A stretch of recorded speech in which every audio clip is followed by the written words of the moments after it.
Emergency podcast. First ever. This is crazy. Everything's wild. Javi's doing the Tate triangle. Where do we even start, bro? The former president, Donald J. Trump, just got shot at a rally in Pennsylvania. I think that's where we start and where, honestly, the story should have ended. The shooter was not supposed to miss that shot. And America right now should be locked down. We should all be in our homes. And the powers that be wanted to be selecting the next president of the United States ahead of the RNC in Milwaukee. So it's God. God intervened. God intervened. God moved Trump's head 1 inch to the left and allowed that bullet to miss his cranium. That's what happened. Is this a conspiracy? Is this a plant? You know, like, we could take so many angles on this emergency pod. I want this conversation to be constructive. You know how we get down. Bro, what is going on? Actually, since we're doing it, let me go live on the IG because I think this would be pretty lit to go live. Alex, can you bless me real quick here? Got you. Thank you. Yeah, fuck it. We don't even care. Like, it don't matter. No, está bien.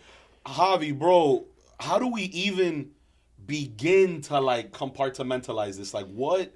Like for real, like, I'm at all, bro. Like, I spent all day yesterday replaying the video, and to be honest, you know, I'm on my political Tyrannosaurus Rex energy, and I'm just, like, in awe.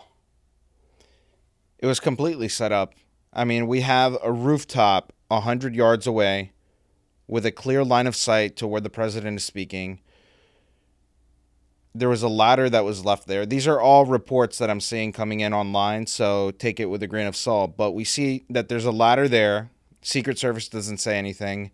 A guy is bear crawling with an AR-15 or some sort of rifle on his back across the roof.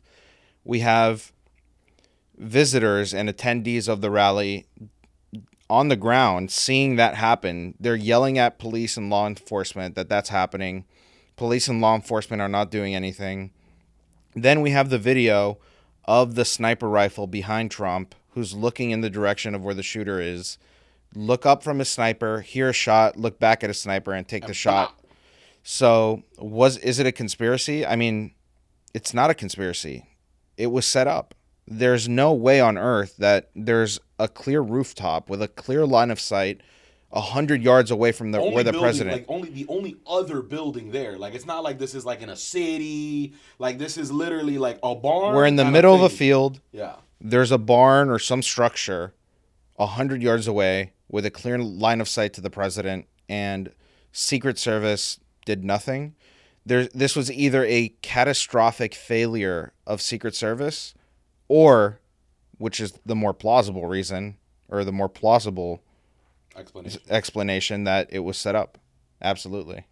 When we say set up, like, obviously the shooter intended to do this. It's not like you caught me by surprise.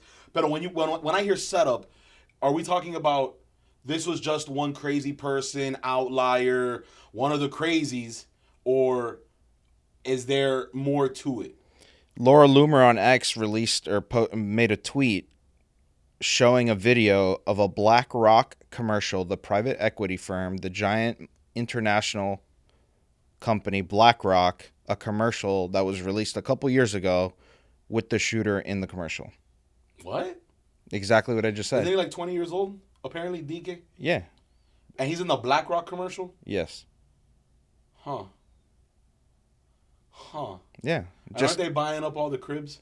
They're buying up all the single-family houses in America, raising the cost of owning a home for your average everyday American. We have a border crisis. We have World War III. We had potentially the start of the second American Civil War happen yesterday, and the world is in chaos. I mean, we just sat here a couple months ago and we're talking about is it going to be a civil war? What's going to happen? It's clear as day. They wanted a civil war to start. They wanted every major city, Miami, New York, LA, Chicago, to be locked down ahead of the RNC, and the shooter missed. It's like this is literally happening tomorrow. Literally. Today's Sunday. The RNC starts tomorrow. And if Trump was dead, we would all be locked down scrambling under the RNC martial would have law. no idea what's going on, and the powers that be would be selecting the next Republican nominee, which ultimately would be the next president. bro. I want to stay on this whole conspiratorial energy because I know that's what you and I get down with, but I think we have to go to like the political ramifications, the bigger picture, the societal impact. Like, we know your politics, you know my politics, but dude, I just feel like this is transcending like Republican Democrat at this point. Like this is legit, in my opinion, like a right or wrong ass thing right now. Like what? I don't know, Javi. I want to ask you, bro. What do you think, or where would we be had Donald Trump died yesterday? We certainly wouldn't be in this studio shooting this podcast. I hypothesized that there would have been riots in the street. We saw what happened in 2020 when an unknown African American was killed in the street. There were riots for weeks after. After Martin Luther King was assassinated, there were riots in the street. If Donald Trump was dead, there would have been riots in the street starting last night. Martial law would have been enacted in every major city across the United States. And in the same tone of the lockdowns during COVID, every American citizen would be locked inside their homes under the guise of safety. So the purge, basically. It would have been kind of like the opposite of the purge. Instead of go out and do whatever you want, it would have been stay in your homes. And don't the country is falling apart. We don't know what's happening. Which then kind of just keeps going into this whole like ulterior motive, conspiracy. It always kind of brings me back to like, what's good? Like, what's going on, bro? Like, and there's obviously Republicans and Democrats, and I'm gonna give you my take on the politics, but bro, like, I'm still trying to decompress, like all the what ifs, and I don't think people, especially people that aren't involved in politics, like that we're living in history right now. Like history is being written before our very eyes, and this will be a major part. Like this is up there with John Wilkes Booth. This is up there with fucking like George Washington, Civil War. Like this is a part of the American story. Yes, I mean it all started in 2015 when Trump went down the escalator and started saying everything that was on Americans' minds. The Mexicans are sending their prisoners, their rapists, their murderers across the border. And before 2015, the border was not political. Obama was like the highest amount of deportations in America. And it was only when Trump said what was on everyone's minds that the narrative shifted. And like we talked about last time, the media has a major role in what happened yesterday, because they've been calling Trump a criminal, a felon. He's a threat to democracy. In my opinion, the threat to democracy is the party that doesn't even say that there was an assassination attempt yesterday. Yeah, like I saw that CNN said that he was whisked away, and it's like, and then I saw this tweet where the guy's like, I wonder what happened, because it didn't say it. And to your point about the media, it's like, dude, every single day for 9 years, you've been trying this man. Whether he deserves it or not. Okay, let's say he does deserve it. Let's say he is everything you're saying. You played a role in developing this persona. Absolutely. So you have to take some accountability for what happened to bro. Like you can't go and now I bet they're gonna stop talking shit. Cause it's like in my head, I'm thinking about like, yo, like, and I hate to be this like guy, but it's like I see this as like, where's the opportunity? Like, how can you flip this? How can we turn this into a positive? And the only way I see Democrats, and now I have a new Democratic client, like, dude, like, you have to say something. Like, your silence is so much louder than any statement, than anything you could possibly say. And the fact that Biden didn't get on a plane and meet Trump like, yo, are you good? Like, I just think that's crazy. Like, dude, your political opponent almost died, and you in the first press hearing, you were like, we don't know all the facts. You don't need the facts, bro. Yeah. They tried to shoot him. Yeah, I mean it's the political playbook. It's what Andrew Tate said. First, they cancel you. They make you a persona non grata, right? They cancel you on television. They've been doing that to Trump for years. Then they try to put you in jail. They just tried to do that with Trump. That failed massively. Damn. And then what's left? The third option, Kill you. kill you. They tried that and then they failed again. And he was not supposed to miss. Trump is supposed to have been dead. He was supposed to die yesterday, and he didn't.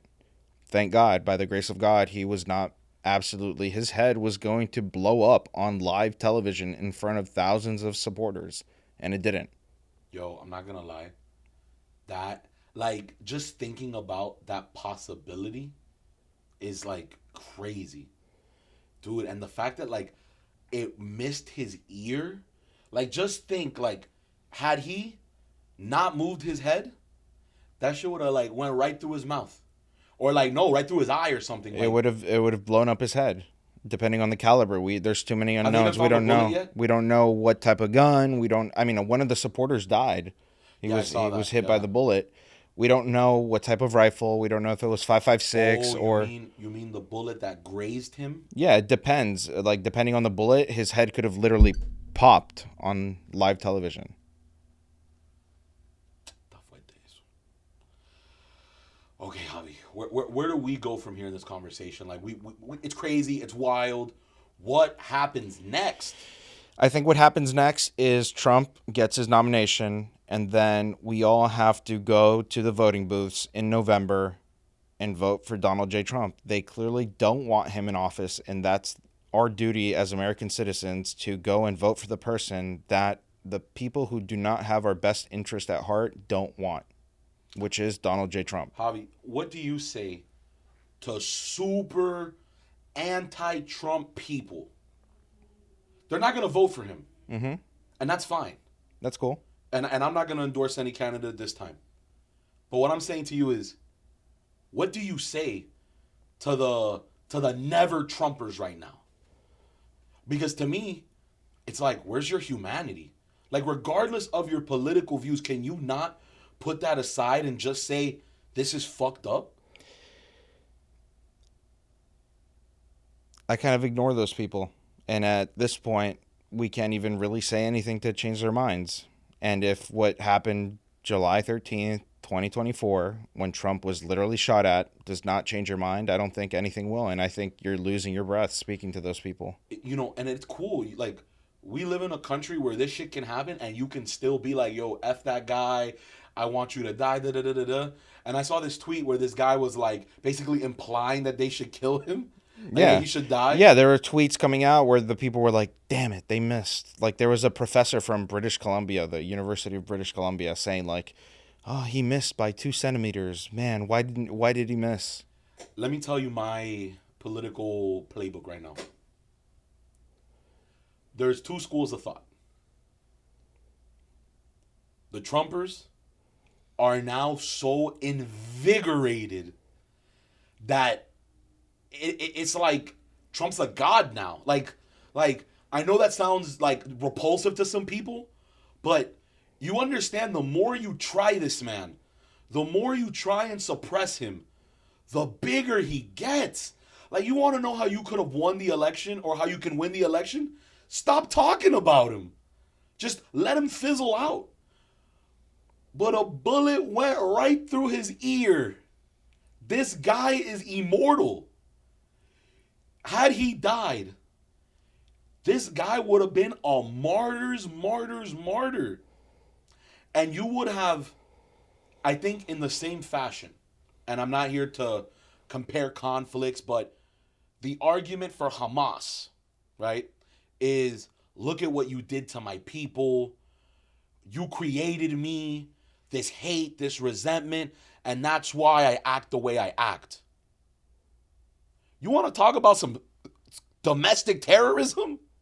If you would have killed that boy, all these folks would have had so much reaction. You know what I mean? Like, that's my one. That's the Republican angle. And then the middle ground, right? This is the one extreme.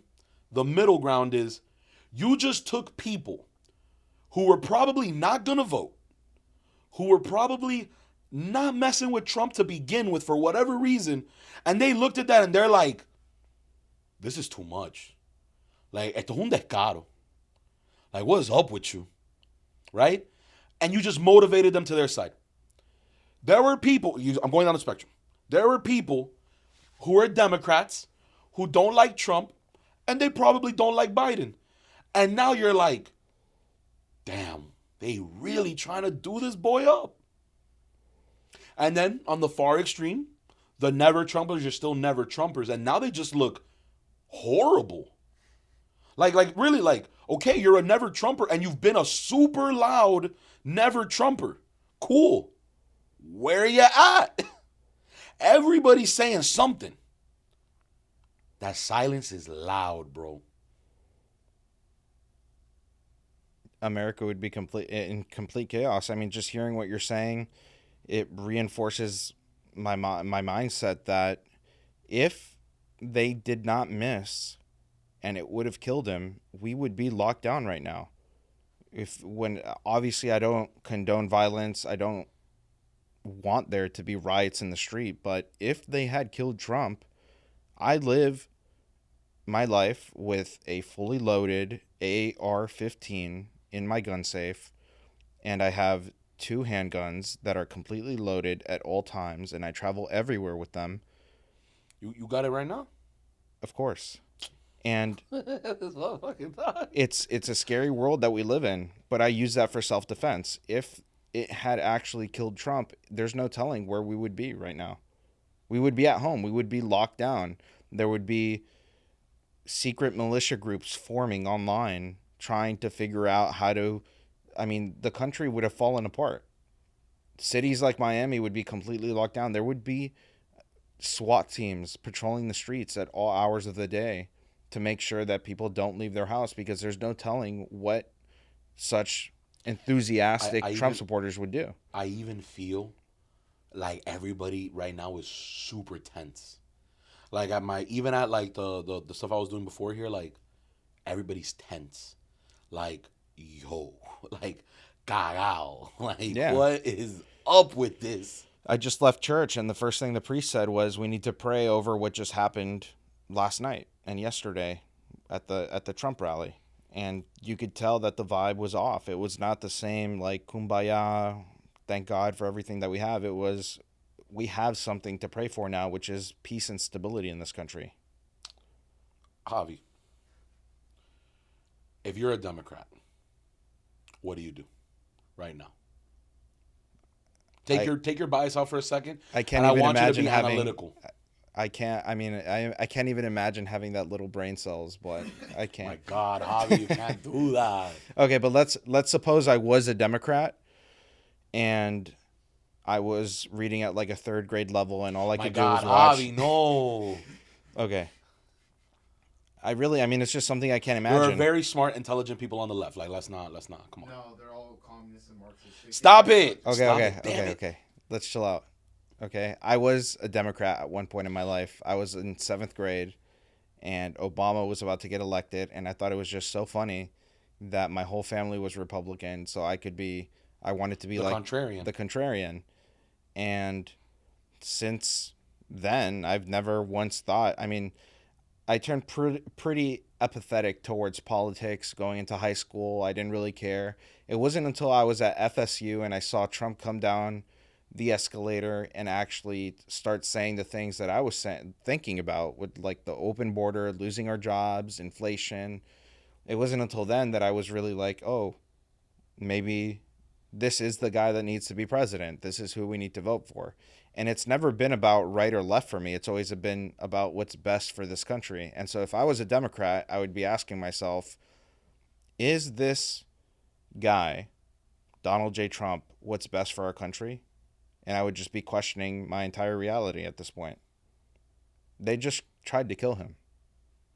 Like, that's not like... you take anybody else and you put the phrase, they tried to kill him, and it's like, that's fucked up. It is. It's absolutely messed up. It's not even the fact that they tried to kill him. It's the fact that they tried to take away the other side's ability to put him in office. It's not even about wanting to kill him. It's about taking away the choice. And that's as anti-American as shit gets. We're living in communist times. They tried, I mean, first they canceled him. We dealt with that for 8 years. He had Twitter and social media, so he was actually able to communicate with the public. So that didn't affect him as much. Then they tried to put him in jail. They took a mugshot of him. They indicted him. They found him guilty of whatever charges they found him guilty of in New York. That didn't work. That only made us support him more. And now they tried to kill him and they missed. Like, what else are you going to do? I don't think this is the last time that they're going to try to do that. I think they're going to try and kill him again. Yeah, bro. And then here's my thing. What do you think he thinks? Like I saw Donald Trump one time from afar, and eso es un abuelito, bro. Eso es un abuelito. Like, people, and I've always said this, like, if people just knew politicians, they would feel differently about politics. And, when you see a president or you see somebody of this, the world leader, you think of them of this, like, untouchable, blue-blooded, like not real person. And I thought that Donald Trump wasn't real. Like, you hear him, you see him, but then when I saw him, I'm like, bro got a hunched back, bro. Like, esto es un abuelito, bro. Like, Yeah, I've seen him a number of times at multiple different rallies, and the energy is always amazing at these rallies. Not even about what he's saying. Like, what he's saying is great and sometimes hilarious, but, like, the camaraderie between people. Like, they don't care who you are, what color your skin is, what your demographic is. Like, everyone is there to support him because he wants what's best for this country. So when we talk about the other side, there's no one even at these rallies. Like, Joe Biden won 2020 campaigning from his basement with nobody at his rallies. The country was locked down. And now these people are staring at the reality that they just tried to kill the guy on the other side. Like, where do you go from here? There's nothing. It's unexcusable. How do you justify wanting to assassinate a former president who's now running to be reelected? There's no justification. The silence is deep. I know, it's just like I'm trying to justify it, and you just can't, bro. Because it literally reminds me of Venezuela, reminds me of Cuba, where, like, we'll do whatever we can to stop you. We don't care if we play dirty. Bro, just ask him for the fade. He'll do it. You don't gotta bring guns to a fist fight or to a word fight. They could have just or gone to democracy, They bro. could have gone to play golf like he You suggested. could have just played golf, I think bro. that's what really threw Biden over the top. He was just like, I can beat Trump at golf. And his advisors was like, no, you can't. So then he's like, fuck it, just go and kill him. Nah. I don't think it was Biden. I'll be real with you. I don't. Think Biden doesn't even know what's going on. I feel sometimes bad for Biden. Like, it's clearly he's incapable of speech. He's not able to really comprehend what's going on. It's clearly not Biden. It's the people around him. You know what's crazy? If you look at videos of Biden like before, if that Biden was a Biden now, this would be a tremendo election.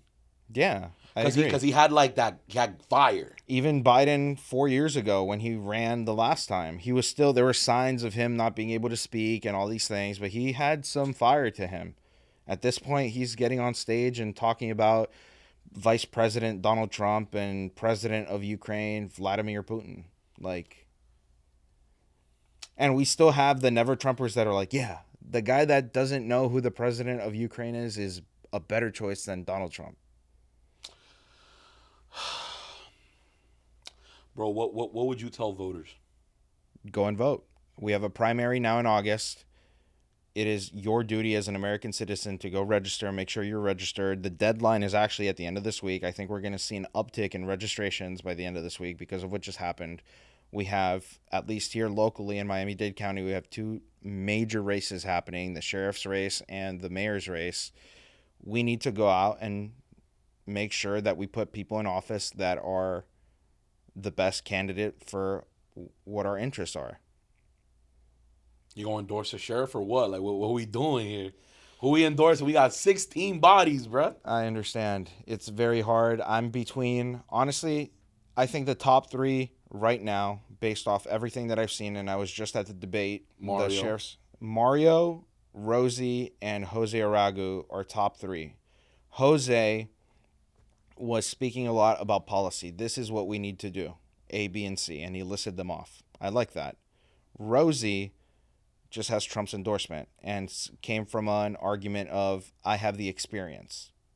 And then Mario... It was like a mix of both. Mario was a mix of both, but what he touched on was corruption and the systematic corruption that exists in Miami-Dade County, and he prefaced his whole speech with, don't take what I'm saying as fact, go and do your own research. We need to and don't take endorsements. There's a lot of backroom deals happening.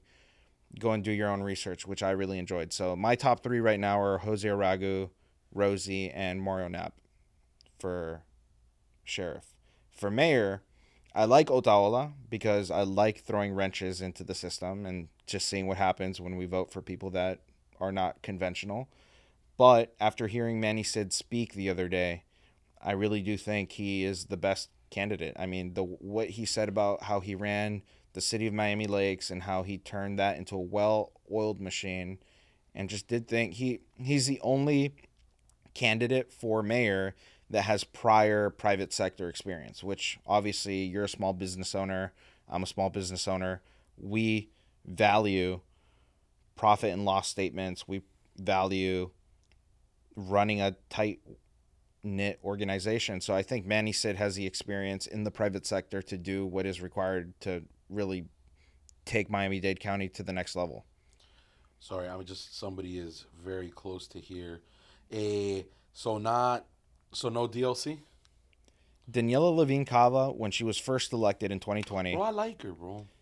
Here's the thing. I Of like course her, we bro. like her. We're middle class. We're not well off, but we're okay, right? She's fine for us. What she's not fine for is the people that are struggling. She just changed all the bus routes. Like, you can't get from Hialeah to Coral Gables on a bus anymore. I mean, I'll be real with you. There's no politician anywhere that could fix this traffic issue.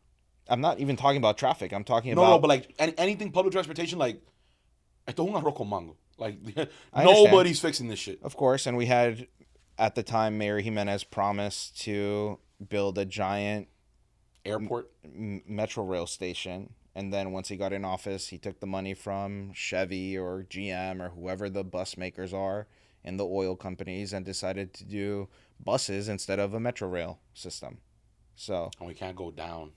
now we can't go backwards. Yeah, you're right. No, when I say down, I mean like you can't like make a subway because it'll flood.